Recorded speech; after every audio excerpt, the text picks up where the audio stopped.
తాడేపల్లిలోని వైఎస్ఆర్సీపీ పార్టీ ఆఫీస్లో ఆ పార్టీ అధ్యక్షుడు వైఎస్ జగన్ మీడియాతో మాట్లాడుతున్నారు. లైవ్ చూద్దాం. ఈరోజు ఫిబ్రవరి 24వ తారీఖున గవర్నర్ గారి స్పీచ్, అదే రకంగా 28వ తారీఖున ప్రవేశపెట్టిన బడ్జెట్, వీటి అన్ని విషయాల మీద సుదీర్ఘంగా అసెంబ్లీలో ఎలాగూ ప్రతిపక్షం చెప్తా ఉన్న మాటలు ఎలాగూ వినే పరిస్థితి, అసెంబ్లీ నుంచి ప్రజలకు తెలిపే పరిస్థితి లేని పరిస్థితుల మధ్య మీ ద్వారా ప్రజలకు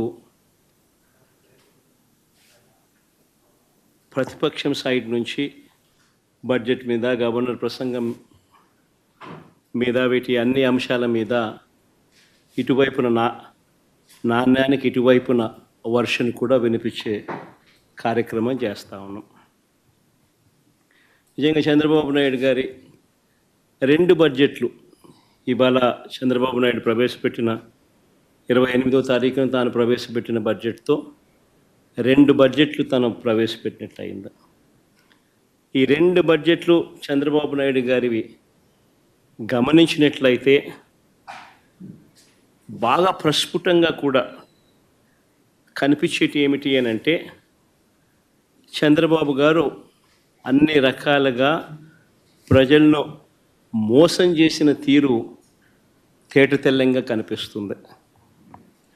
ఎన్నికలకు ముందేమో బాబు షూరిటీ, భవిష్యత్ గ్యారంటీ, ఎన్నికలు అయిపోయిన తర్వాత మాత్రం బాబు షూరిటీ, మోసం గ్యారంటీ అన్న పద్ధతిలోనే ఆయన పాలన సాగుతూ ఉంది. బడ్జెట్ స్పీచ్ అంతా కూడా చూస్తే, బడ్జెట్ కానీ గవర్నర్ ప్రసంగం కానీ ఏది చూసినా కానీ కనిపించేది ఒకటే.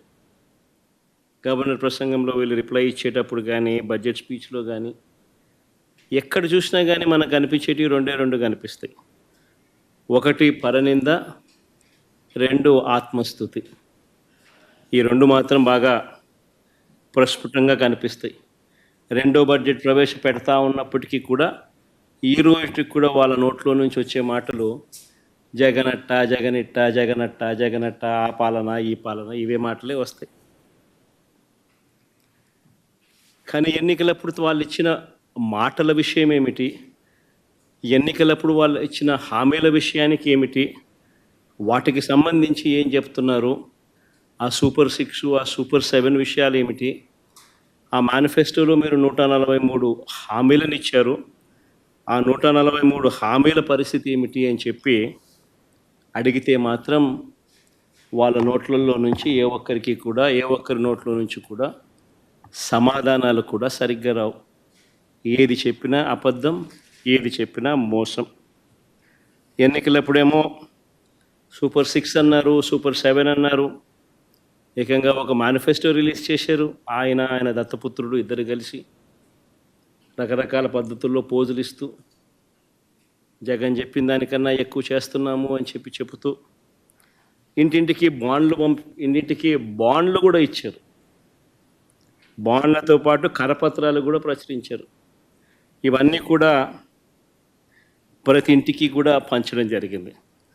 అధికారంలోకి వచ్చిన తర్వాత 2వ బడ్జెట్ ఈరోజు ప్రవేశపెట్టారు. మొదటి ఏడాది అయితే టోటల్గా కేటాయింపులు చూస్తేనే అరకొర, అది కూడా బడ్జెట్ వరకే. ఇచ్చింది ఎంత అని చూస్తే ఒక పెద్ద బోర్డు సున్నా కనిపిస్తుంది. ఇది చంద్రబాబు నాయుడు గారి బడ్జెట్ ప్రజెంటేషన్. ఇక 2వ ఏడాది బడ్జెట్ కూడా ఇంచుమించు అదే పోలికలే కనిపిస్తూ ఉన్నాయి. ఈ సూపర్ 6, ఈ సూపర్ 7 గురించి మాట్లాడదాం. మొట్టమొదటిగా, ఎందుకంటే ప్రధానమైన హామీలు కదా ఇవన్నీ. ఈ ప్రధానమైన హామీలకు పరిస్థితి ఏమిటి అని చెప్పి చూస్తే, మొదటిది యువతకు సంబంధించిన, ఉద్యోగాలకు సంబంధించిన చంద్రబాబు నాయుడు గారు చెప్పిన హామీ. తను చెప్పినాడు, సూపర్ 6 అన్నాడు, సూపర్ 7 అన్నాడు, నిరుద్యోగులందరికీ కూడా 3,000 రూపాయలు నిరుద్యోగ భృతి అన్నాడు. చంద్రబాబు నాయుడు ఇచ్చిన హామీ 20 లక్షల ఉద్యోగాలు వచ్చేదాకా 3,000 రూపాయల నిరుద్యోగ భృతి అని చెప్పి చెప్పుకొచ్చాడు. ఆశ్చర్యం ఏమిటి అంటే గత ఏడాది బడ్జెట్లో చూస్తే గత ఏడాది బడ్జెట్లో కూడా ఆ నిరుద్యోగ భృతి 20 లక్షల మందికి ఇంటూ 3,000 రూపాయలు అంటే దాదాపుగా 7,200 కోట్లు. దీనికి సంబంధించిన ప్రస్తావన అసలు పెట్టలేదు. నేరేడు సంవత్సరం ఈ సంవత్సరం బడ్జెట్లో ఏమైనా పెట్టాడనంటే అది లేదు. పరిస్థితి గమనిస్తే రాష్ట్ర అసెంబ్లీలో గవర్నర్ గారి చేత ఇచ్చే స్పీచ్లో ఏకంగా గవర్నర్ గారి ప్రసంగానికి సంబంధించిన వర్షన్ తెలుగు కాపీస్ అన్నీ కూడా ప్రతి శాసనసభ్యుడికి కౌన్సిల్ సభ్యులందరికీ కూడా బుక్స్ కూడా పంపిణీ చేశారు. మళ్ళా అర్థం కాదేమో ప్రజలకని చెప్పి వాళ్ళు ఇచ్చిన దాంట్లో చూస్తే 4 లక్షల ఉద్యోగాలు ఈపాటికే ఇచ్చేసాము.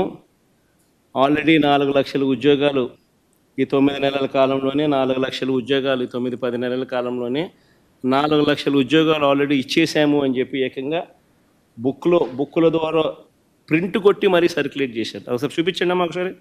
ఇది గవర్నర్ గారి ప్రసంగానికి సంబంధించిన కాపీ బుక్కు. ఇందులో ఆయన అన్న మాటలు, మా ప్రయత్నాలు ఇప్పటికే ఫలితాలను ఇస్తున్నాయనే విషయాన్ని పంచుకోవడానికి నేను గర్విస్తున్నాను. భారీ పెట్టుబడుల కోసం Google, ArcelorMittal, Tata Power, Greenko group, BPCL, TCS వంటి అనేక అంతర్జాతీయ దిగ్గజాలను ఆకర్షిస్తున్నాం. ఇప్పటి వరకు ఇన్వెస్టర్లు 6.5 లక్షల కోట్లు పెట్టుబడులు పెట్టారు మరియు 4 లక్షల మందికి ఉపాధి అవకాశాలు కల్పించబడినది. గవర్నర్ గారి చేత గవర్నర్ గారి ప్రసంగం అని చెప్తూ గవర్నర్ గారి పేరుతో ప్రచురితమైన పుస్తకం. ఇంతటితో ఆగిపోలేదు ఇలా అబద్ధాలు, ఇంతటితో ఆగిపోలేదు ఇలా మోసాలు.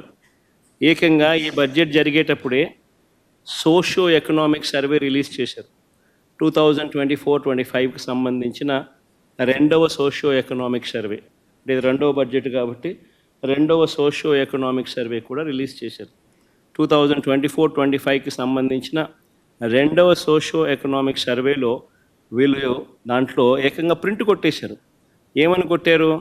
ఎంఎస్ఎంఈ సెక్టార్లో 2024-2025కి సంబంధించి ఏకంగా 27,07,752 ఉద్యోగాలు ఇచ్చేశారు. సోషియో ఎకనామిక్ సర్వే 2024-25 అసెంబ్లీకిలో పంచిపెట్టిన కాపీలు ఇవి, రిలీజ్ చేసిన కాపీలు. సెకండ్ సోషియో ఎకనామిక్ సర్వే అంటే 2వ బడ్జెట్తో పాటు వీళ్ళు ప్రవేశపెట్టిన సోషియో ఎకనామిక్ సర్వే, 2వ సోషియో ఎకనామిక్ సర్వే 2024-25కి సంబంధించి 2024-25లో ఏకంగా ఎంఎస్ఎంఈ సెగ్మెంట్లో ఏకంగా 27,07,752 ఉద్యోగాలు ఇచ్చేసామని చెప్పి ఏకంగా ప్రింట్ కొట్టి పెట్టేశారు. అంటే ఇంత దారుణంగా నిరుద్యోగులను మోసం చేసే కార్యక్రమం. 3,000 రూపాయల నిరుద్యోగ భృతి ఒకవైపున ఇవ్వకుండా వాళ్ళందరికీ 3,000 రూపాయలు నెలలా ఇస్తామని చెప్పి సంవత్సరానికి 36,000 పిల్లలకి ఇస్తామని చెప్పి ఏకంగా వాళ్ళకి ఇవ్వకుండా బడ్జెట్లో వాటికి సంబంధించిన ప్రతిపాదనలు ఏవి చేయకుండా ఏకంగా ఇన్ని లక్షల ఉద్యోగాలు ఇచ్చేసాము అని చెప్పి 4 లక్షల ఉద్యోగాలను గవర్నర్ గారి ప్రసంగంలో చెప్పిచ్చేస్తారు. సోషియో ఎకనామిక్ సర్వే రిలీజ్ చేసి 27,07,752 ఉద్యోగాలు ఇప్పటికే ఇచ్చేసాము అని చెప్పి చెప్తా ఉన్నారు. ఇంత దారుణంగా చంద్రబాబు నాయుడు అనే వ్యక్తి నిరుద్యోగులకు మరి పిల్లలకు ప్రతి ఒక్కరికి నేరుడు సంవత్సరం ప్రతి పిల్లాడికి 36,000 రూపాయలు ఇప్పటికే ఎగనామం పెట్టాడు, మోసం చేశాడు. ఈ సంవత్సరం బడ్జెట్లో కూడా మరో 36,000 పిల్లలకు మోసం చేసి ఎగనామం పెడతా ఉన్నాడు. అంటే పిల్లలకు ఇప్పటికే చంద్రబాబు నాయుడు 72,000 రూపాయలు ప్రతి పిల్లాడికి చంద్రబాబు నాయుడు మోసం, దగ, వంచన, బకాయిలు రెండు అన్ని పదాలు పెట్టచ్చు. ఇప్పటికీ చేసిన మోసాలు. ఈరోజు పరిస్థితి ఏమిటి అని చెప్పి చూస్తే నిరుద్యోగ వృత్తి లేదు, అటు ఉద్యోగము లేదు. ఉన్న ఉద్యోగాలన్నింటినీ వర్షపెట్టి ఊడబెరికే కార్యక్రమం జరుగుతూ ఉన్నాయి. ఇవి కనిపిస్తూ ఉన్న సత్యాలు.